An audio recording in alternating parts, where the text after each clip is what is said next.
Ha? Time travel? Oh, ito yung gusto ko. Nakakamiss din mag-time travel. 2024? 2050? Ano kayo naging future ko sa 2050? Nasubukan nga tingnan.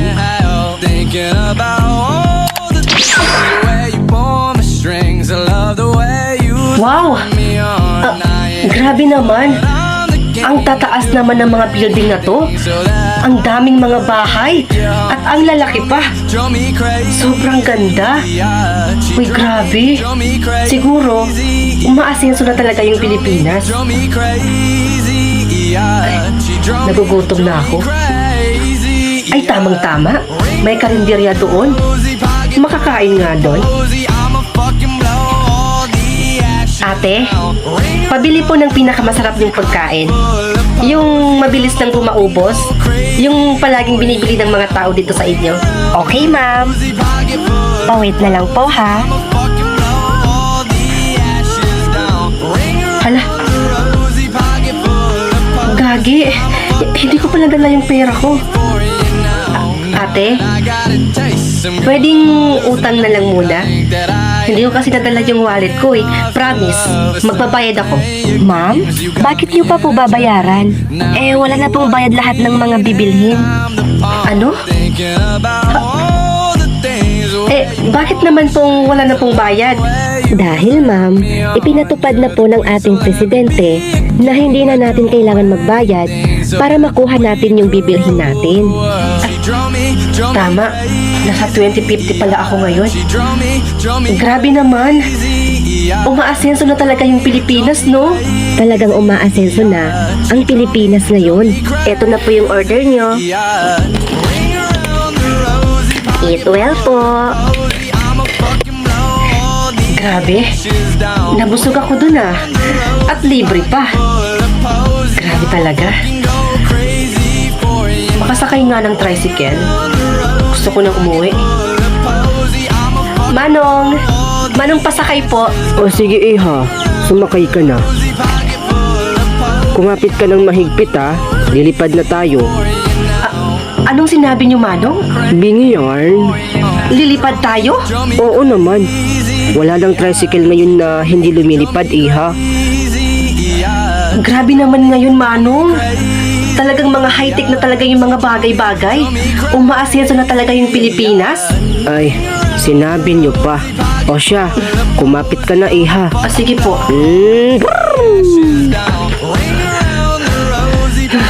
Buhay pa ba ako? Grabe ka naman mamaneho, Manong. Halos bunot na yung kaluluwa ko sa'yo. Nandito na pa pala tayo. Anong nandito pa pala tayo? Dumating ka na ma'am, gising. Nga pala, Manong. Magkano? Anong magkano? Libre na yan. Ay, tamang-tama, di ko rin naman nadala yung wallet ko. Teka, Manong, ba't naman wala namang bayad dito? Wala namang bayad dun sa karinderya, pati ba naman dito sa tricycle, walang bayad? Ano ka ba? Tulog ka ba nung ipinatupad ng presidente na lahat ay libre na lahat? Wala nang babayaran kahit piso? Kutukan kita dyang bata kay. Grabe talaga. Hindi ako makapaniwala. Pwede wag kang maniwala. O sige, Manong, salamat ah. Ma! Ikaw na ba yan? Ay hindi, ninang mo. O sumakay ka na ng elevator para makapasok ka na. Chut chut chut chut.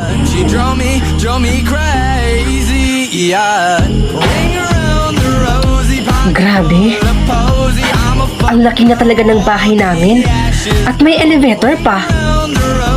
Pero ma, may tanong ko lang.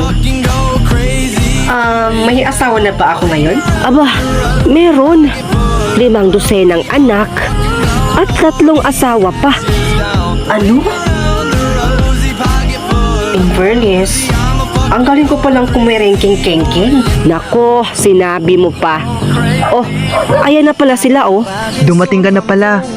Mahal naming asawa. Halika mahal, masahihin kita. Para naman ma-relax yung mahal ko. Pagod ka ba, mahal? Gusto mo ipagluto ka namin ng pagkain? Oh, love. Anong gusto mong ulam? Lechon? Baboy? Pagluluto kita. Or baka ako gusto mong ulamin.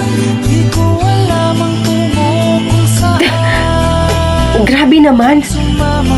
Sa lahat ng naging crush ko, naging asawa ko?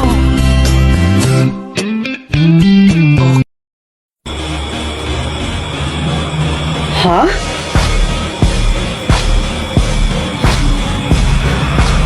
Nay, Tay?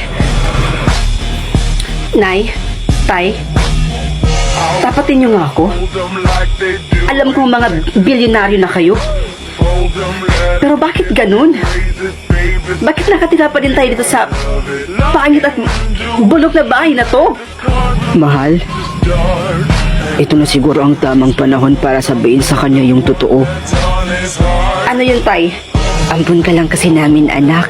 Hindi ka namin totoong anak ng tatay mo. Patawad, anak, kung ngayon lang namin ito nasabi sa'yo. Ano? Ma naman? Bakit ngayon nilang to sinabi sa akin? Kung sa kadalaga na ako? Tay! All this time, pinagloloko niyo ako? Natakot kasi kami, anak, na lumayo yung loob mo sa amin. Anak! Hello, Beth? Trisha? Bes? Pwede ba ako mag-sleep over muna dyan sa inyo? Kahit isang araw lang. Ha? Bakit, Beth? May problema ba? Ano kasi, may family problem lang. Sige, naisisend ko sa'yo yung location ng bahay namin, ha? Hihintayin kita. Yun. Thank you, Bes, ha?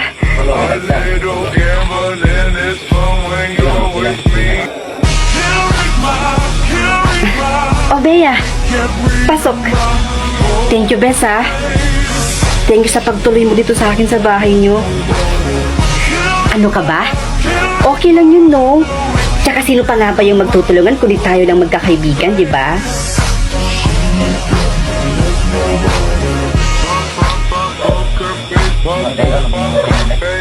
Grabe, Bes. Sobrang laki pala ng bahay niyo, no? Kung nasa CR ka, nandun yung CR namin, ha? Nandito naman yung kusina namin kung nagugutom ka. Teka, kumain ka na nga ba? Ano ka ba? Huwag mo muna ako intindihin, Besh. Tsaka, hindi pa naman ako gutom, eh. Teka, yung mami at daddy mo, nasan sila? Naku, huwag mo muna hanapin yung mga yon. Nag-business trip pa mga yun, eh. Alam mo naman, busy yung mga yon. Trisha, anak? Darling, I'm home. Oh, tamang-tama, nandito na pala sila. Oh, halika na. Ipapakilala na kita kay mami. Sige. Mom, Dad. Oh, darling. Si Bea, best friend ko. Hello po, Tito, Tita.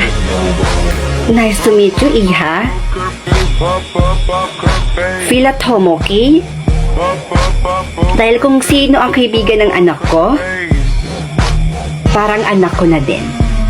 Kaya feel at home, anak. Mom, okay lang po na dito muna siya magstay? May family problem po kasi eh. May family problem po kasi sila. Please, Dad, Mom. At dahil mukhang mabait naman tong kaibigan mo, okay, anak. Dito na lang muna siya titira. Thank you so much, Mom. Salamat po, Tita.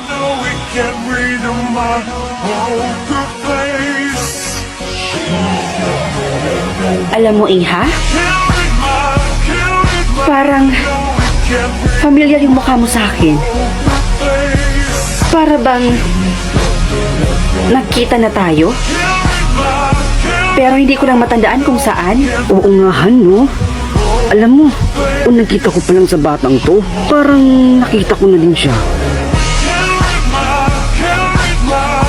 Mom, Dad, Hindi niyo pa po kilala si Bea. Never niyo pa po siyang nakita. First time na lang po pumunta dito sa bahay natin. First time ko po kayong makita. Ang ganda niyo po. Han, tingnan mo yung pilik mata niya, oh. Magkaparehas na magkaparehas kayo.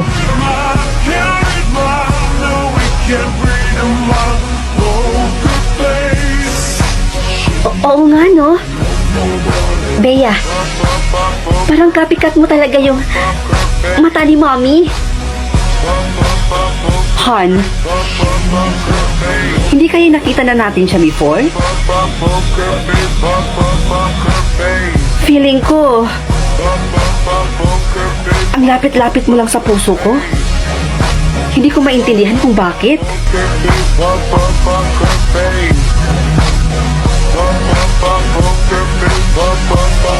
Hey.